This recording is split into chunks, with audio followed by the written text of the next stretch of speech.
Hi mga kabay, magandang tanghali sa inyo, magandang hapon sa Pinas. Assalamualaikum sa mga kapatid nating mga Muslim. Mga kabay,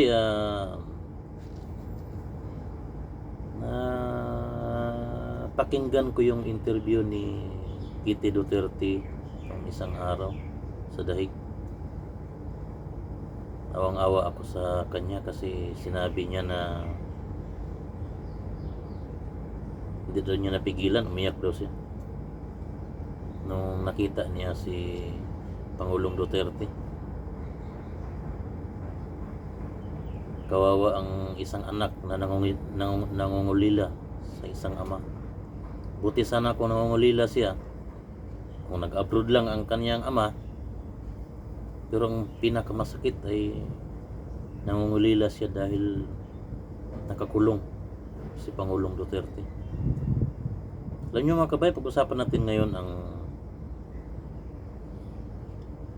nakaraan. Sinabi ko na sa inyo kung yung mga kasalanan daw ni Pangulong Duterte, kaya nagalit sila at siya ay pinakulong. Sabihin ko sa inyo ang mga tayo na ang humusga, kayo ang humusga kung kasalanan ba. Ano lang to,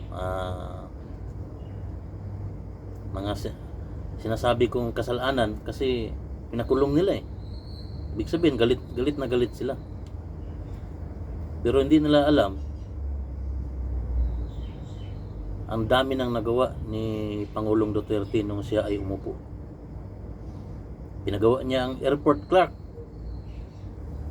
pinagawa niya ang PNR, ang Skyway, bagong airport sa Bulacan, at yung rehabilitation sa Nueva Ecija pinagawa niya.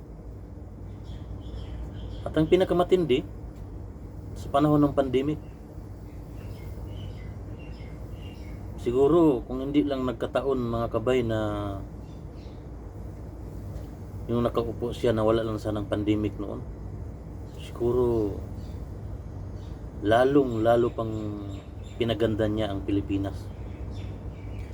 Pero dahil sa mga pagsubok, pero kahit anong hirap noon, ng pandemic na yun, nalampasan niya. Ang dami niyang nagawa. Natulungan niya ang lahat. Mga kabay, isa lang ang malaking tanong ko. Bakit kaya galit na galit sila kay Pangulong Duterte? Wala naman siyang ginawang masama. Ginawa lang niyang maganda ang Pilipinas. Na libreng maglakad mga bata sa tuwing gabi. Hindi tayo na, kahit tayo malayo, pero alam natin na kahit maglakad ng 10 oras ng gabi, ang mga kadugo natin, mga pamilya natin, mga anak na mga estudyante, kahit maglakad ng 10 oras ng gabi, hindi tayo matatakot dahil sa isang pangulo na ginawa ang lahat para mapaganda ang Pilipinas. Pero kahit pa sa nagawa niya,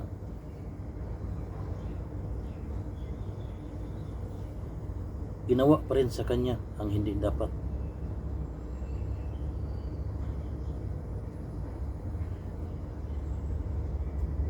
Wala na ba tayong karapatan ngayon?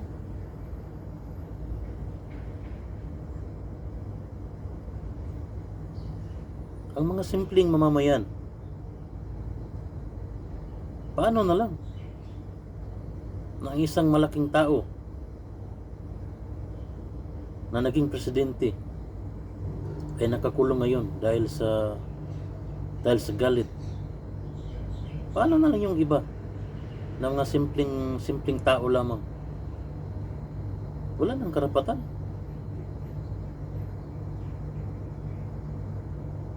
Ang isang taong ang daming nagawa pero pinakulong nila ngayon. At ang pinakamasakit, matanda na siya. Imbis na ngayon magpasko, nandoon siya sa mga apo niya, mga anak niya. Ngayon nasa kulungan siya. Magpapasko.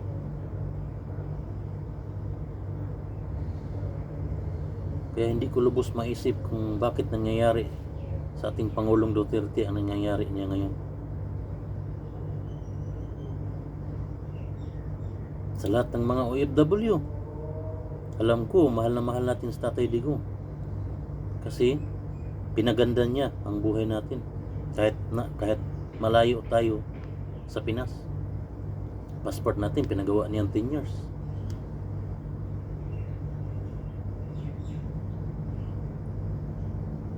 Kung mayroong magkaroon ng problema sa ang isang OFW sa ibang bansa, pilit niyang iniuwi, pilit niyang tinutulungan. Pero siya ang pinakulong ngayon sa dahig na malayong malayo.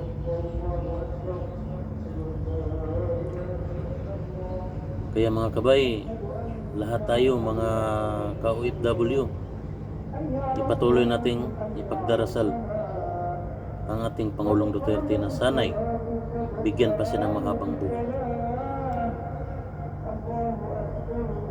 Sige mga kabay, hanggang dito na lang. Hindi ko na lang sabihin lahat, pero meron pa tong karugtong. Sabihin ko sa inyo lahat, ang lahat ng nagawa ng ating Pangulong Duterte. Magandang hapon sa inyong lahat. God bless.